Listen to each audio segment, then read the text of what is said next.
Assalamualaikum warahmatullahi wabarakatuh. Halo semuanya, perkenalkan nama saya Divaulia dari kelas 1 ABA. Di video ini aku bakalan ngasih tahu ke kalian tentang bisnis seseorang yang produknya lagi digemari oleh masyarakat, yaitu Kopi Kenangan. Kopi Kenangan adalah perusahaan yang bergerak di bidang kopi minuman yang turut meramaikan pasar kopi kekinian di Indonesia. Kopi Kenangan dianggap sukses mengisi ceruk kesenjangan harga antara kopi mahal bertaraf retail internasional dan kopi instan kemasan yang disajikan di warung-warung kopi. Kopi Kenangan didirikan oleh 3 orang sekawan. Yang pertama ada Edward Tirtanata selaku co-founder and CEO. Kemudian yang kedua ada James Prananto selaku co-founder and COO. Kemudian yang ketiga ada Cynthia Khairunisa selaku co-founder and CMO. Kopi Kenangan didirikan tahun 2017.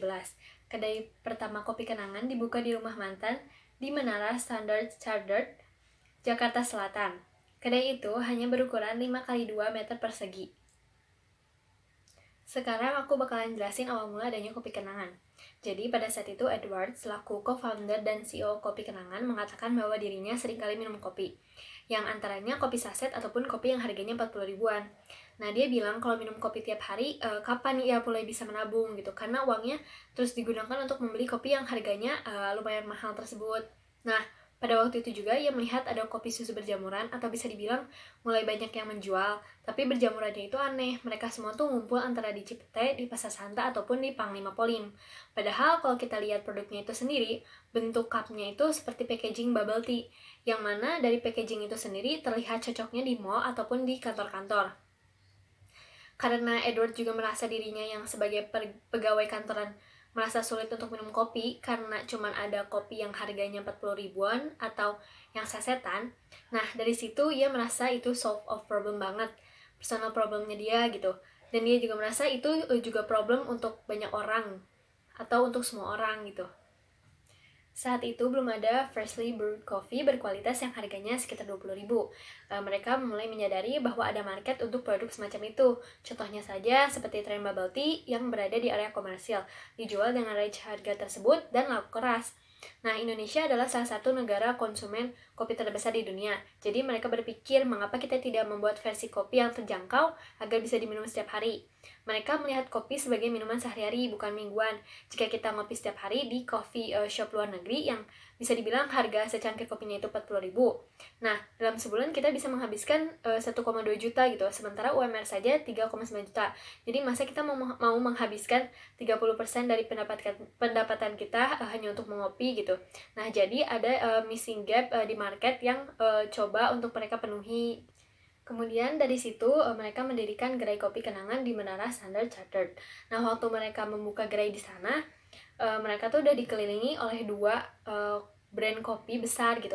Bahkan orang aja bilang ke Edward gitu kayak berani banget untuk membuka gerai di sana. Padahal di situ udah ada 2 brand kopi yang terkenal gitu. Tapi Edward bilang lah justru kan kalau misalnya lo gak bisa sukses di antara brand-brand internasional, ya lo artinya gak bisa sukses di berbagai macam tempat gitu.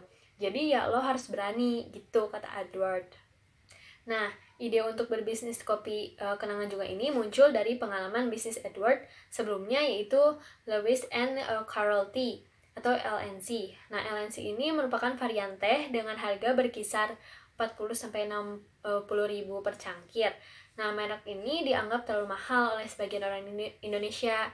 Nah, untuk itu Edward mulai membangun konsep Kopi Kenangan ini. Pada hari pertama pembukaan Kopi Kenangan, kedainya berhasil menjual 700 gelas kopi saja. Dan respon pasar pun ternyata sangat bagus. Nah, dari satu gerai di tahun 2017, dia sudah bisa mencapai break even point atau BEP hanya dalam waktu 3 bulan. Nah, kemudian ia pun membuka 2 gerai lagi yang pendapatannya bisa menutupi modal dalam waktu 4 bulan. Tapi teman-teman, Kopi Kenangan juga pernah mengalami kegagalan loh. Nah, dalam wawancaranya, Edward bilang, waktu itu ada krisis harga indeks. Nah, dari ia mulai batu bara itu $112, namun jatuh sampai $45 per tonnya. Jadi makanya waktu itu tuh ya udahlah, katanya perusahaan gue bangkrut gitu, sampai jual aset, jual kantor, semuanya buat nutupin hutang. Nah, Tapi Edward juga bilang pengalaman tersebut ia jadikan pelajaran. Nah, dia juga bilang kalau bisnis itu jangan terlalu banyak hutang, karena semua bisnis itu pasti ada naik dan turunnya, dan kita nggak tahu gitu bakal seberapa dalam. Nah, setelah itu, cobalah berbisnis dengan sesuatu yang harganya bisa kita kontrol. Nah, karena kalau bisnis komoditi, nasibnya itu bergantung dengan eksternal faktor. Jadi teman-teman, nggak ada bisnis yang instan, semuanya itu butuh proses dalam memulai bisnis. Bahkan untuk sukses pun tentunya banyak kesulitan. Nah, Edward berpegang teguh pada prinsipnya. Menurutnya, inti dari bisnis adalah memberikan solusi dari suatu permasalahan yang ada pada masyarakat. Nah, untuk memulai bisnis kopi kenangan hingga dikenal oleh masyarakat luas tidaklah mudah. Mulai dari memikirkan modal, juga memikirkan konsep atau ide dengan visi yang kuat. Nah, dari awal membangun bisnis, visi yang diusung oleh Kopi Kenangan adalah menghadirkan minuman kopi berkualitas dengan harga yang terjangkau. Edward ingin menghapuskan dominasi merek kopi internasional di pasar lokal. Sampai akhirnya, semua tercapai tanpa adanya keraguan untuk memulainya. Menurut Edward, kunci sukses dalam mendatangkan pelanggan yaitu terletak pada strategi branding yang kuat dan konsep yang menarik. Nah, nama Kopi Kenangan sendiri berasal dari inspirasi sebuah produk yang Edward temukan. Dalam produk itu terdapat kata kenangan di dalamnya. Selain itu, nama kenangan juga dipilih lantaran memiliki arti yang mendalam, atau juga mampu membangkitkan ingatan seseorang pada mantan yang terlupakan. Nah, nama kopi kenangan sendiri juga dipilih agar mudah diingat oleh masyarakat. Edward mengatakan, pengusaha juga harus punya konsep yang menarik supaya orang mau datang tanpa perlu anggaran marketing yang besar. Untuk itu, Kopi Kenangan hanya menganggarkan biaya marketing sebesar 1% dari pendapatan yang diperoleh. Nah, dengan dana yang sedikit itu, dia harus bisa mendapatkan penjualan yang maksimal. Kuncinya dari diferensiasi. Kalau berbeda, pasti orang akan foto di Instagram, ngomong ke temennya word of mouth. Jadi, word of mouth itu the holy grail of marketing, kata Edward. Diferensiasi produk dilakukan Kopi Kenangan dengan menghadirkan minuman kopi yang lebih berkualitas. Hal itu bisa diperoleh dengan menggunakan mesin kopi espresso terbaik asal Italia, yaitu La Marzocco dan Victoria Arduino. Saat ini, Edward mengklaim Kopi Kenangan menjadi satu-satunya kedai kopi di Indonesia yang menggunakan mesin tersebut. Kopi Kenangan menggunakan campuran kopi pilihan asal Indonesia yang berasal dari 4 daerah berbeda, yaitu kopi giling basah Aceh Takengon, double soak coffee dari Sidikalang, Sumatera Utara, florist coffee with hint of sweet cinnamon and cedar woody, dan Java West Indies bristling WIB. Tak hanya soal memilih biji kopi yang tepat, Edward mengungkapkan, meracik kopi-kopi tersebut juga penting. Dia mengakui kerap kesulitan dalam hal racikan menu ini. Menurutnya, tantangan tersulit dari bisnis kedai kopi adalah bagaimana dapat membuat racikan kopi susu yang disukai oleh hampir semua orang Indonesia. Dan sebenarnya teman-teman, resep menu kopi kenangan mantan itu baru didapat pas satu malam sebelum gerai pertama dibuka. Edward mengakui membuka kedai kopi ini tanpa ada latar belakang atau pengalaman sebagai barista atau koki. Alhasil, tim kopi kenangan ini butuh sekitar 3-4 bulan hingga akhirnya berhasil mendapatkan resep yang pas seperti saat ini. Masing-masing kopi tersebut tidak disajikan secara single origin, melainkan blend. James, selaku co-founder dan CEO Kopi Kenangan, menuturkan, rasa yang ingin dicapai dari custom blend tersebut adalah membuat peminumnya menikmati tanpa ada rasa mual. James pun menjelaskan mengapa dirinya bisa membuat harga es kopi susu yang terbilang sangat murah. Ternyata Kopi Kenangan langsung mengambil biji kopi dari petani. Setelah itu, green beans yang diambil di roasting di tempat khusus. Kopi Kenangan juga menggunakan bahan baku susu dengan kualitas premium, sehingga rasa yang dihasilkan lebih berkelas. Produk terlarisnya dari Kopi Kenangan adalah es kopi kenangan mantan yang terinspirasi dari resep kopi es klasik Indonesia dibuat menggunakan bahan-bahan lokal serta susu segar dan gula aren organik yang memberikan rasa dan aroma segar yang khas. Perusahaan kopi itu kini memiliki misi ingin membawa kopi berkualitas tinggi yang dibuat dengan bahan-bahan paling segar yang tersedia secara lokal kepada konsumen di seluruh Indonesia dan juga seluruh Asia Tenggara. Untuk itu, kini varian minuman segar lainnya juga tersedia di gerai Kopi Kenangan seperti Thai tea, bubble tea, dan teh tarik. Meski kualitas minuman kopi kenangan dibuat lebih tinggi daripada pesaingnya, Edward menyebut harga minuman kopi yang dijual harus tetap terjangkau di kantong masyarakat. Edward juga mengusung konsep baru dalam bisnis kedai kopi tanah air. Konsep baru yang ditawarkan adalah kopi grab and go. Menurut Edward, yang terpenting dari minum kopi adalah minuman kopinya itu sendiri. Tak perlu wifi, kursi, ataupun tempat yang nyaman. Cukup satu cangkir kopi yang bisa dibawa kemana-mana. Dengan menggunakan teknologi, Kopi Kenangan berhasil mengelaborasikan antara kualitas produknya dengan layanan konsumen lewat aplikasi. Kopi Kenangan sendiri berfokus pada jenis baru rantai kopi, menggabungkan teknologi dengan bisnis online ke offline. Bahkan, Edward mengklaim bahwa Kopi Kenangan adalah perusahaan Indonesia pertama yang terhubung dengan GoFood. Itu artinya, Kopi Kenangan akan digabungkan ke dalam aplikasi GoFood yang memungkinkannya untuk mengetahui apa yang disukai ataupun yang diinginkan oleh para customer-nya, di mana hal itu dapat dengan mudah menyesuaikan target pemasaran promosinya. Konsep grab and go lewat aplikasi dan harga yang kompetitif inilah yang menjadi strategi Kopi Kenangan untuk menggait konsumen. Kopi Kenangan juga tidak membuka franchise untuk mempertahankan kualitas produk. Sekarang aku bakal ngebahas pendanaan yang didapatkan Kopi Kenangan. Pada tahun 2018, Kopi Kenangan mendapatkan pendanaan sebanyak 8 juta US dollar dari Alpha JYC Ventures. Dari pendanaan ini juga keuntungan dan pertumbuhannya diklaim bertambah 20 kali lipat. Pada Juni 2019, Kopi Kenangan juga mendapatkan pendanaan Series A senilai 20 juta US dollar atau setara dengan 280 miliar rupiah dari Sequoia India. Pada bulan Desember 2019, Kopi Kenangan juga mengumumkan perluasan pendanaan dengan investasi tambahan dari Arrive yang merupakan salah satu bisa dikatakan divisi atau di bawah perusahaan Roc Nation yang didirikan oleh rapper Jay-Z. Kemudian, yang menjadi pendana juga ada Serena Williams yang merupakan petenis terkenal, yang tentunya masuk ke Kopi Kenangan melalui Serena Ventures yang didirikan pada tahun 2014 oleh Serena Williams. Kemudian, ada juga pemain basket ternama yaitu Caris LeVert dan juga CEO dan co-founder dari Sweetgreen, Jonathan Neman.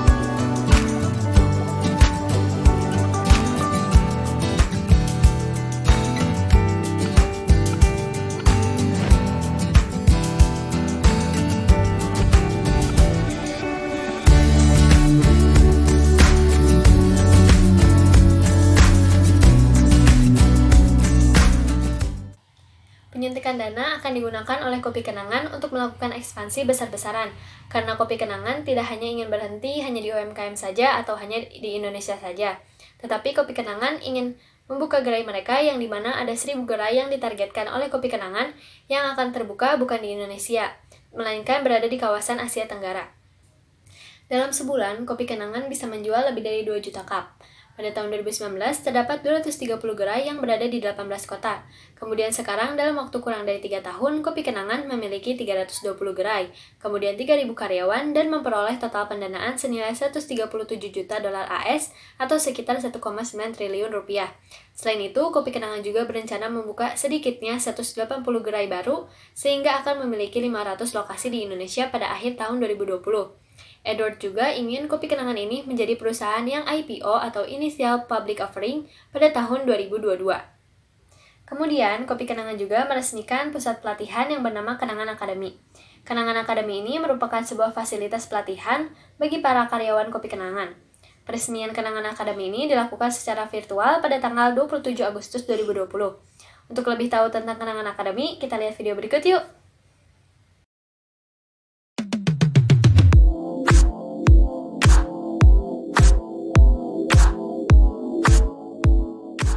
Halo, nama saya Edward Tirtanata.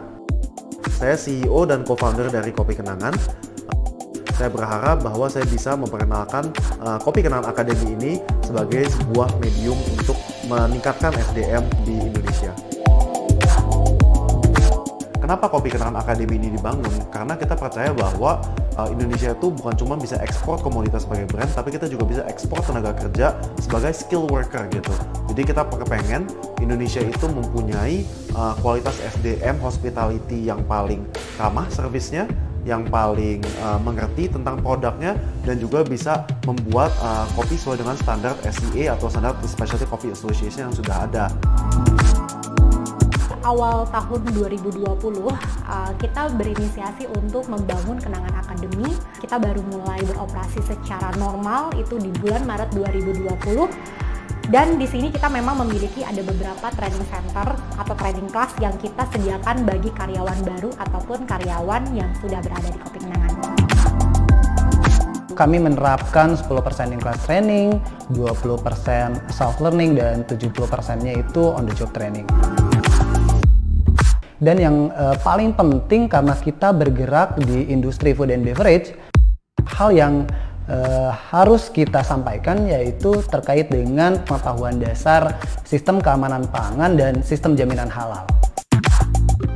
Kita melakukan sertifikasi dengan pihak-pihak yang cukup diakui, yaitu salah satunya BNSP, ICA, kemudian food safety, food handler, sistem jaminan halal, bahkan barista certification yang memang secara kualifikasi diakui.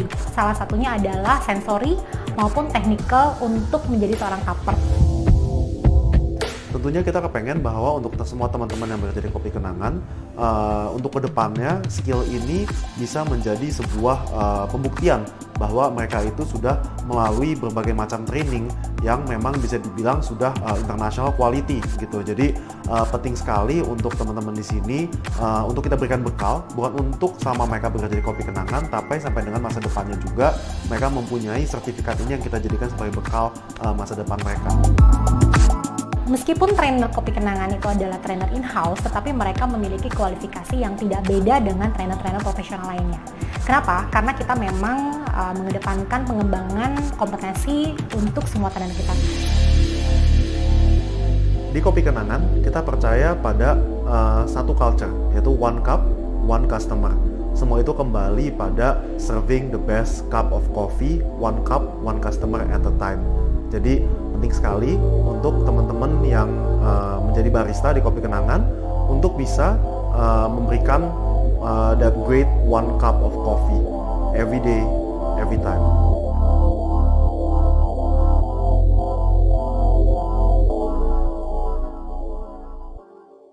Penyebaran virus corona atau COVID-19 terus menghantam berbagai sektor industri, salah satunya kedai kopi. Kopi Kenangan yang menjadi brand ternama Indonesia menjadi satu di antara kedai kopi yang terkena dampak virus corona.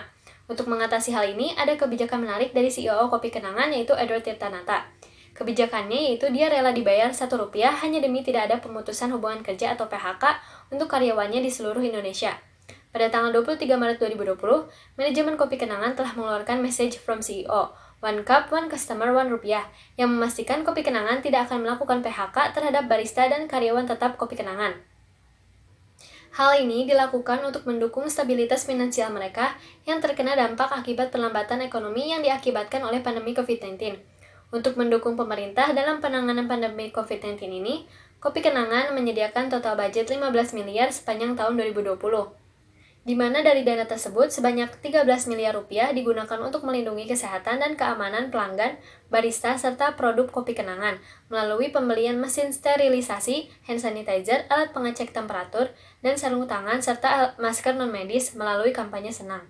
Sedangkan sisanya 2 miliar akan didonasikan langsung kepada beberapa partner yang bekerja bersama Kopi Kenangan dalam mengatasi dampak pandemi COVID-19. Selanjutnya, aku bakalan nayangin video wawancara Edward selaku CEO dan co-founder dari Kopi Kenangan dengan Sequoia India yang diambil dari YouTube-nya Sequoia India. Selamat menonton!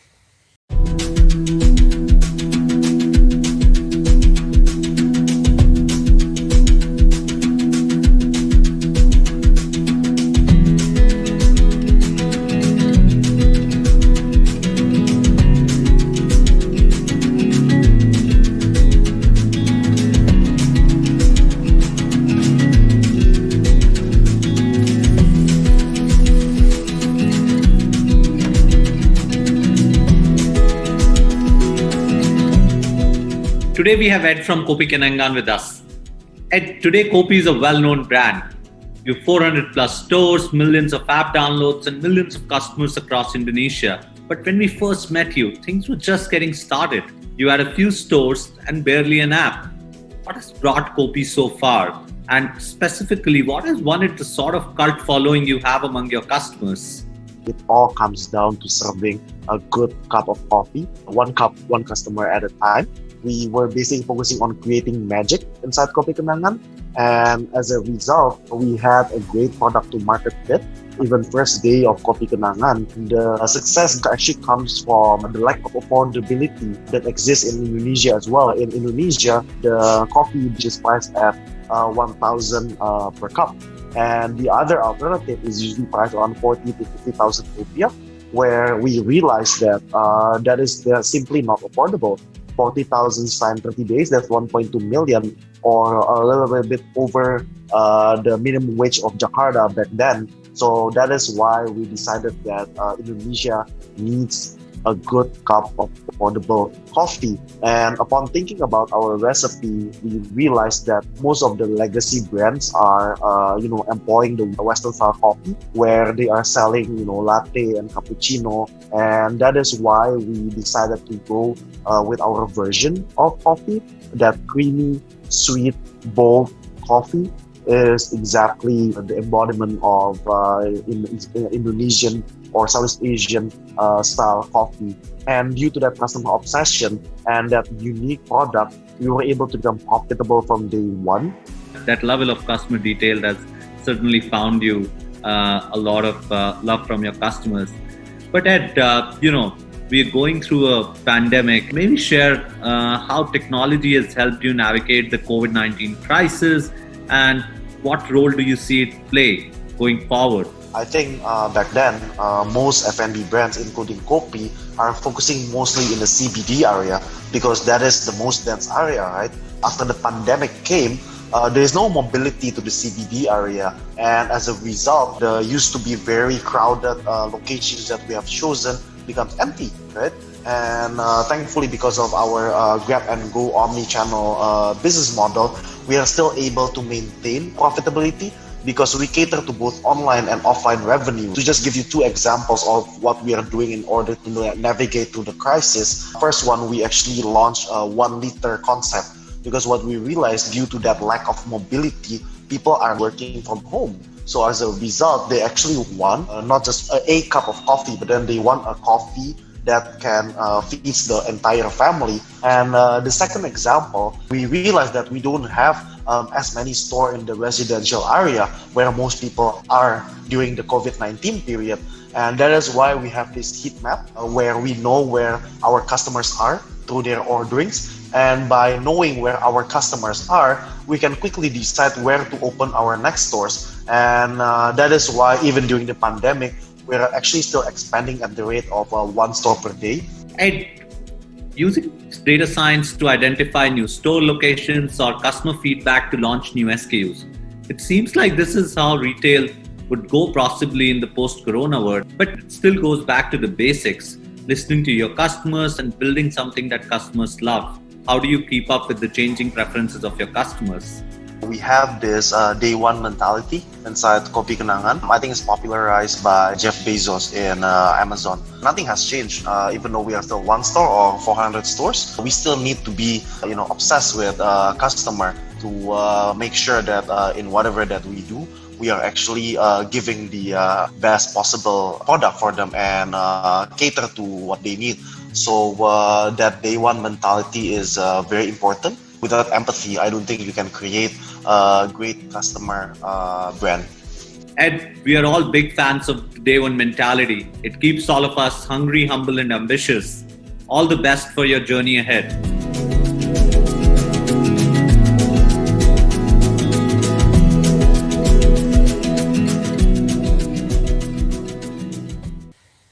Segitu aja informasi tentang perusahaan ataupun bisnis Kopi Kenangan.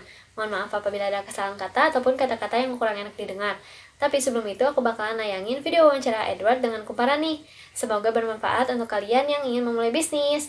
Thank you for watching. Wassalamualaikum warahmatullahi wabarakatuh. You don't need to be the smartest person in your company. I'm not, at least. Jadi banyak orang yang kerja di Kopi Kenangan lebih pintar dari gua. Tapi gua at least adalah yang mempunyai visi dan ingin membawa visi ini menjadi kenyataan.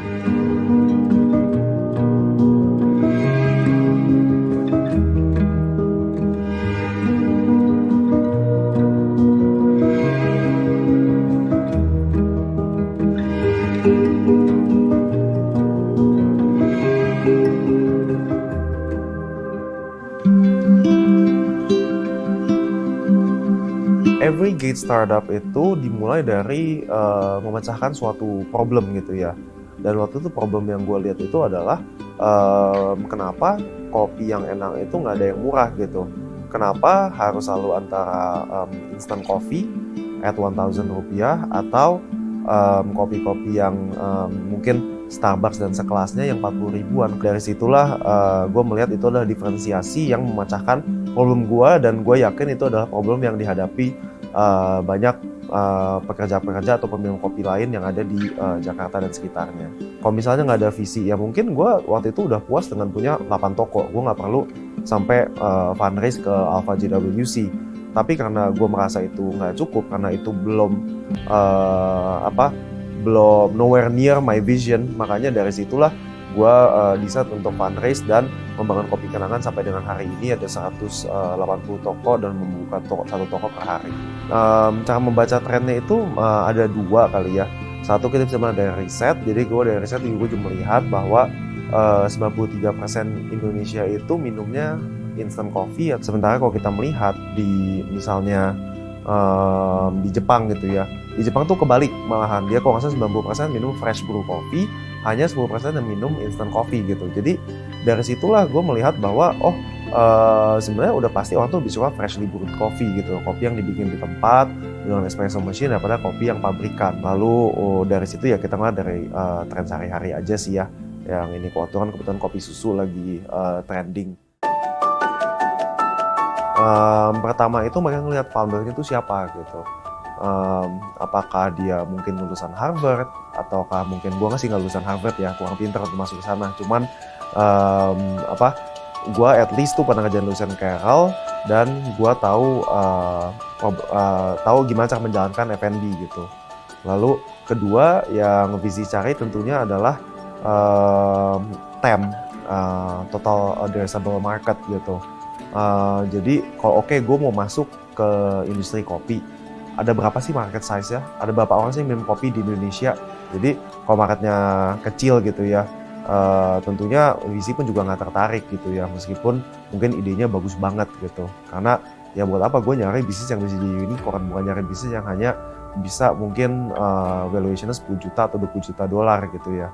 Nah lalu ketiga tentunya yang dicari itu adalah product to market fit-nya. Jadi kalau consumer brand seperti kita, tentunya product to market fit atau sesuatu yang customer suka dan akan beli terus, itu adalah sesuatu yang penting, dan kita adalah proof product to market fit kita dari 8 toko pertama kita. Makanya VC pun invest di kita gitu. Customer hanya akan kembali apabila ada quality gitu. Jadi fokusnya itu harus ada dua-duanya, tapi biasa branding is the one that gets you your first customers. Branding itu yang bikin orang penasaran untuk mencoba gitu. Jadi dulu mungkin semua orang bikin kopi namanya ya ke barat-baratan lah gitu ya.